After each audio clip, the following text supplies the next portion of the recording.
ఖలిస్తానీలు వాళ్ళల్లో వాళ్ళకి గొడవలు వచ్చి వాళ్ళనే చంపేశారా? వాస్తవంగా సిక్కులకి సంబంధించినటువంటి దాంట్లో ప్రత్యేక ఖలిస్తాన్ కావాలని కోరుకునేటటువంటి ఉద్యమకారులు కెనడా, ఆస్ట్రేలియా, అమెరికా, ఇంగ్లాండుల్లో ఇష్టారాజ్యంగా నడుస్తున్నారు. అందులో ఈ మధ్యన ఆస్ట్రేలియా కొంత కంట్రోల్ చేసింది.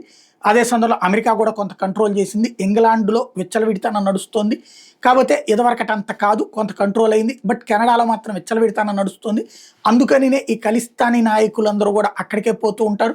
అట్ ద సేమ్ టైం ఖలిస్తానీల మద్దతుతో నడుస్తున్నటువంటి ఆమ్ ఆద్మీ పార్టీ, ఆ ఖలిస్తానీల మద్దతుతోనే పంజాబ్లో అధికారంలోకి వచ్చినటువంటి ఆమ్ ఆద్మీ పార్టీ, ఢిల్లీలో వరుసగా అధికారంలోకి వచ్చిన ఆమ్ ఆద్మీ పార్టీ, ఇప్పుడు ఆ ఖలిస్తానీలని ట్రంప్ అక్కడ రావడంతో దెబ్బ తగులుతూ ఉండటం, ఈ సందర్భంలో వాళ్ళల్లో వాళ్ళకి క్లాషెస్ వస్తున్నాయి అన్నటువంటి సందేహం ఉంది.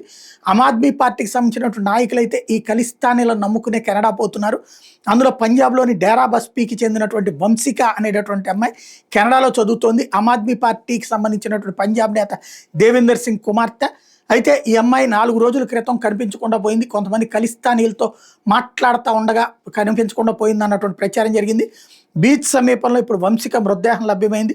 వంశిక మృతి మీద విచారణ చేస్తున్నారు కెనడా పోలీసులు.